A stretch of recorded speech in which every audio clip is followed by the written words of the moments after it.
Hi. Long time since I made a video, and well, a lot has happened. I'll just show you what I'm working at the moment, though. I'm going to turn down the music, turn off the music. All right, so what I've just been working on today is I just made this kind of like a level map here where it's just like a demo. And I got this character moving around, and it's almost orthographic camera. And it's a new game idea that I've had where you kind of control and support a like a little army of little minions, like little characters, through a kind of a gauntlet situation, kind of like moving through the level. And then yep, you would kind of move through the level. There'd be obstacles, enemies, power ups, and things like that. And then the goal is to get to the end of the level. And you're controlling a kind of a hero character, which I'm not sure on the theme yet, but it may be kind of mystical, magical themed.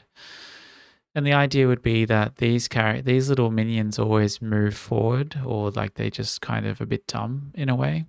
And then the player's main task is to like keep up with them, direct them where you want them to go, and then also like pick up weapons or power ups and throw them to the little army. Like kind of like you could pick up maybe a sword, pick it up here, and then like shoot it that way, and then these three would all have the sword power up, so that whatever whatever they're going to move into next, like they can use that kind of. Or maybe like, well, maybe there's some kind of a river or something, and you know that they need to get over it, but they're not equipped, they can't swim, they can't jump, so you'd pick up like a jump power up and throw it to them, and now they can jump, right? So that when they get to the river, they will jump and use that power up. Something like that. Something where the core mechanic is keep up with your army as they move through, and buff them to deal with what's coming up. And then the goal is to just get to the end, defeat things, find collectibles and things like that. And yeah, I just started today, and I don't have any name for it yet. Just like a rough document and some kind of prototype code at the moment, and placeholder art. So I'll make it a little bit of a longer video, and I'll show you where I got up to with the shrubs game, and I'll explain what happened. Okay, so sheep.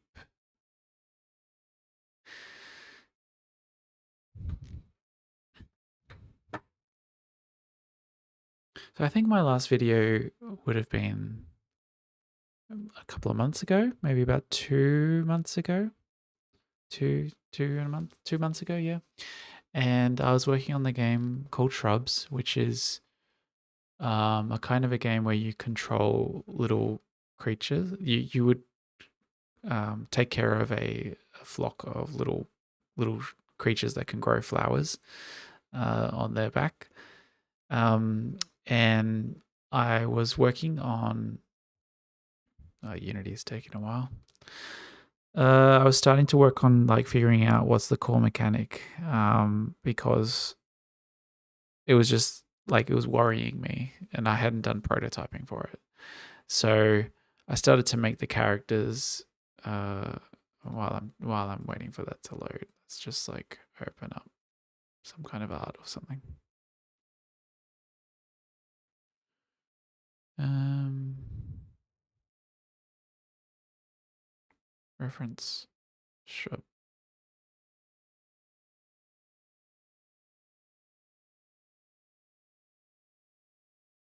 Yeah, so I was using AI a little bit to get like ideas.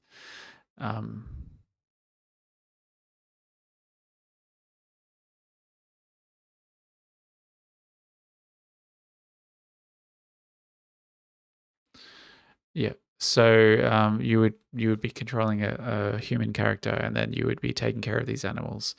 And I started to prototype the core mechanic, which would involve something like sunlight or water, and I started to code like sort of a prototype for like the sun moving, um, and you have this little flock of animals around, and you can see that like, oh, hang on, I'll maximize that. So the sun is moving over time, and then you have this little flock of animals that you can control, kind of like Pikmin. And you can see that because they're in the sun, that they're kind of charging up that sunlight. And the idea that I had was like you would sort of guide them around the landscape and sort of meet their needs, but not expose them to too much sun, you know. And then yeah, and then at night they would sleep, and then over time they would um, kind of grow, and yeah, but I'll show you. There's a bit of stuff in the background that I worked on, and it's only debug at the moment. So you could wait for it to grow up. The little ones don't have any. I think the little ones can't grow.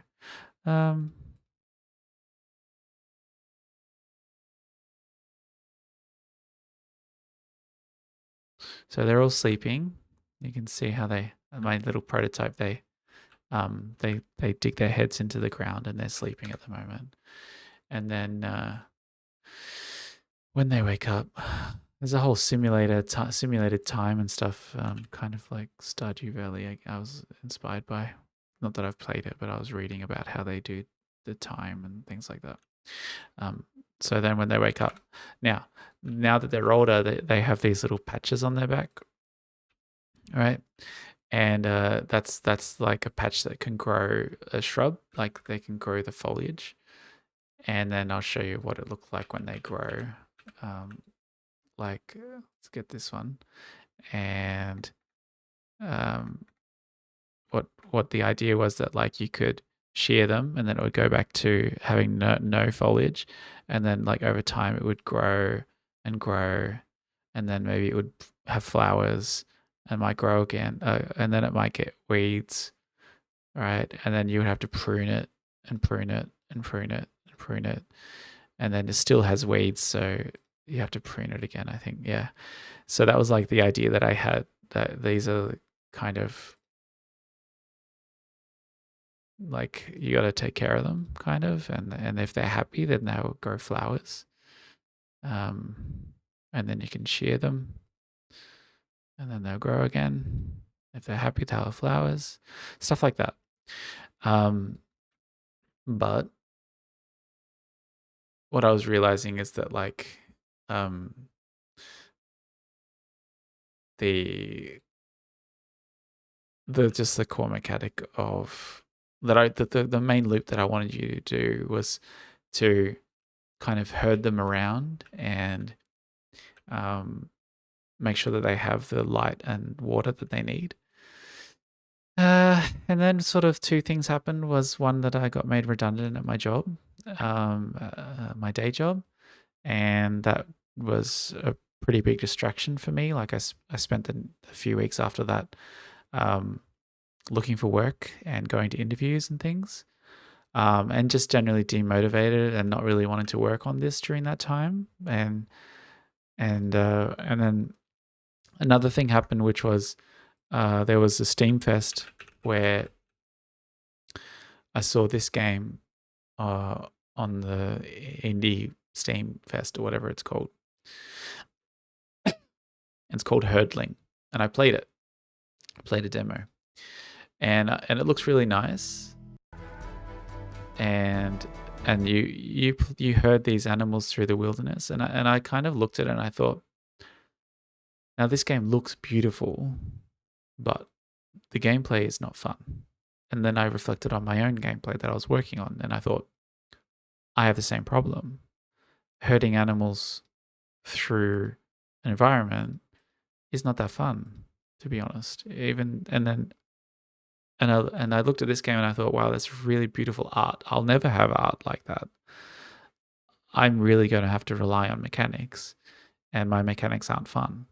So it's just not looking good. And then when I was like looking around, how did this festival go? How did people react to this game in particular? There's not much buzz about it. A few YouTubers are interested, but overall, whenever I saw data about the performance of this game in the festival, it just didn't do very well. So yeah, I thought, well, I guess that these shrubs they might just be something that's in my head that is cute, but it's not a game, right? Um, so that's why I was today in the last few days as well is like just getting the ball rolling on this thing. This kind of game where it's more action. It's it has the level structure as well. Like that was another big thing from Shrubs that I wasn't sure about. Like I thought it was going to be open world, but how does a one person make an open world like any like it couldn't possibly be bigger than something like a short hike or something. And I'm just, to be honest, not that interested in making an open world. Um, the games that I've played in my past and the games that I've worked on in the past, they're all based on this sort of levels and the objectives of get from A to B, accomplish XYZ, find secrets and try to do your best, you know? So that's why I just started doing this. And there's been prototypes over the past 2 years where I've started something like this. But I don't think it had clicked together mentally as well as it has for me this time around, where I think it was the level structure of realizing that if I just lay this out in the sort of isometric look and um, kind of the camera views and sort of inspired by League of Legends, which I play a lot. Like I know that when I play League of Legends with this camera view, I do feel like I've got good control of the map and I can see what I need to see. So I believe that it would work. Yeah. And then two other things that I've just been watching is Baba Is You. I haven't played it. I think I do own it, but I just haven't played it. But I was watching YouTube videos about it and like people playing it and thinking, um, yeah, like 2D games are cool. And then I've been listening to podcasts about UFO 50, another game that I haven't played. But realizing that there's just still so much rich mechanics that you can do with 2D. And so when I come back to this game, one of my notes on the prototype is like this game, if I'm sort of creating a new genre or a new subgenre, it should feel simple enough that it could be prototyped in 2D, right? Like the core mechanics could be 2D, even though like eventually like it might have like lumpy terrain or something or multiple levels, like height wise. The mechanics I think should be possible to play in 2D. And I think so far the way I've described it, it is that these little units will move forward and you pick up power ups and throw it to them. And there's no need for it to be 3D. Yeah. And so like there would be enemy units as well and just like set monsters and like sort of enemies. Really just often when I do this kind of stuff, I really think about Super Mario World. Just because it's the game that I'm really, really familiar with and it's kind of special to me in the past. The structure of it, the way that there's secret exits, there's a lot of I like the way that it lets you play sort of like you can go through the levels. A lot of the levels you can just go through and play safe and you'll get to the end, but you're not playing it like at a high level. You're missing a lot of secrets and stuff. So that's what's cool about it, and like the way you can power up your character and get extra moves and things like that. I think it's really cool. How also like you can pick up shells and use the shells to break blocks and just lots of things that interact with each other. A lot of it is kind of physicsy, and I think that that's kind of what I'm going to do here. And I know that when I work with these, like when I start to think of game design in terms of objects that I can sort of drag and drop onto a map and spawn wherever I want, I know that things click together a lot better, and I move faster. Like for me to make these units move forward and then damage a block when they reach it, and that the block might drop something, or it might explode, or they might bounce off the block, or all these kind of reactions. These little things are pretty easy for me to do, but when I do a lot of them and I combine them on a map, when I make an enemy that's dumb, but then there's an enemy that homes in on you, or there's an enemy that patrols an area, these things, they can be combined, and overall they make, when they're together, they make the game feel like you understand each part of it, but when you see in your combination, it feels interesting. And I think that's really, like, that's what happens with Mario World. Like, you look at this situation here, you can jump, you can hit blocks, blocks have secrets, enemies hurt you, and then you just put it all in this kind of unique situation, and you have this sort of challenge of, you want to hit that, but you don't want to get hit by this. You want to kill this enemy, but then you have to kind of worry about when you fall and will you get hurt by that enemy.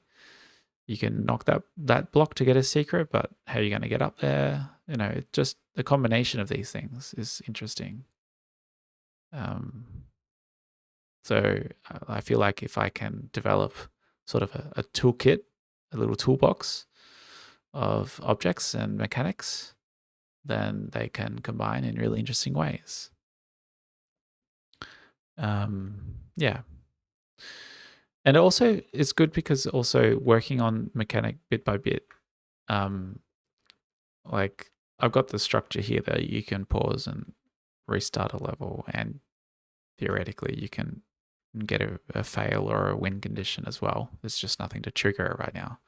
Like, that's all I need to prototype this at the moment. And from here on, I just need to make the units do something and put objects on the level. Because then the player, I've got a little dash at the moment. And beyond that is just some kind of directional, like a directional ability, like a pickup or a throw. And then it's just adding objects and kind of buffs, or things that manipulate what the little minions do. This feels like kind of like I'm making a combat lemmings, kind of like combat gauntlet style lemmings. Yeah. And yeah. And at the moment, I'm kind of snapping the directions to the eight directions, and I've also got movement snapping to those, because it might, I'm not sure yet, but it might just like help you move and throw things where you want, even though movement is smooth. At the moment, also, I've got it so that the direction stays where you left it last. Because I'm not sure yet, but it might be like you equip something and then you just want to throw, like throw, and you don't want your movement. You want to maintain your direction without having to hold the joystick, maybe. Not sure. So yeah, not much to show at the moment except for camera, core movement control, and explaining the concept a little bit. So for theming, you can see here that I've got this avatar, literal avatar as my avatar. And that's because I might make it kind of magical themed, kind of like mystical temples, elements, some kind of spirits, maybe. But if I want to go for a broader audience, then maybe I'll sort of make it a bit more like just kind of cute army Mario, sort of like a Nintendo kind of style army, medieval army. Kind of looking at Advanced Wars, but medieval style, maybe, you know. Yep. And so other kind of references that I think about when I'm working on this is I think about Bomberman. I think about the classic games that I used to play where you would control like a jet and you would fly through the map, always moving forward, and then like you would have to pick up power ups that made your gun different. But the main part of that being that you're always moving forward and you have this kind of a view of what's in front of you, and then it's up to you in this moment to react. So yeah, and not much moving backwards either. A little thing that I like to think about sometimes, and I'm not like letting it sort of control me too much at the moment, is if I make a game that works really well in single player, and then it also logically would be cool in multiplayer in some way, that makes me more excited about the single player because I feel like I'm designing one half of something and the half is fun, and then put them both together, that'd be extra fun. Yeah. So basic at the moment, but I've done this kind of thing before. I've done it before but never finished it because I always went to a different direction. So I've done like a game where you control a tank that can jump, and you've got all these kind of Mario style levels. I've made a game where you're a flying wizard, where it's a boss battle, but there's also a lot of Mario inspired mechanics. So yeah, I do look at Mario for a lot of ideas of like environmental things that, you know, encourage you to go, oh, there's something over here, I'll get that, and then come back. Or, you know, there's something over there I want to break because that'll help me somehow. Or I need to go this way because I need to get to that secret area over there and then come back. You know, something like that. All right. Thanks for watching. Bye.